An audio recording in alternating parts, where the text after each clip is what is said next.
News One Express.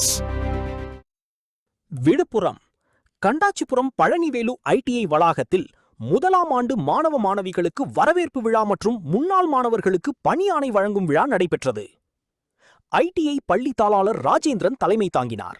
Johnson lift private நிறுவனத்தின் சிறப்பு விருந்தினர் கண்டாச்சிபுரம் மின்சார அலுவலக உதவி மின் பொறியாளர் தலைமை வகித்தார். ஐடிஐ முதல்வர் நூர் முகமது, வரவள மேம்பாட்டு அதிகாரி தர்மேந்திரன், இன்ஜினியர் சுந்தரமூர்த்தி முன்னிலை வரவேற்றார். இந்த நிகழ்ச்சியில் விவேக் பங்கேற்றார். இந்த கல்வியாண்டில் சேர்ந்த புதிய மாணவர்களுக்கு வரவேற்பு அளிக்கும் நிகழ்ச்சி நடந்தது. தொடர்ந்து ஜான்சன் லிஃப்ட் கம்பெனியில் பயிற்சியில் சேர 20 முன்னாள் மாணவர்களுக்கு பணி நியமன ஆணை வழங்கப்பட்டது. துணை முதல்வர் சத்தியமூர்த்தி நன்றி கூறினார்.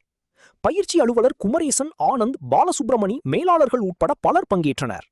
ஏற்பாடுகளை பள்ளியின் தாளாளர் ஜெயராஜேந்திரன் செய்தார். பள்ளி முதல்வர் வாசுகி நன்றி கூறினார்.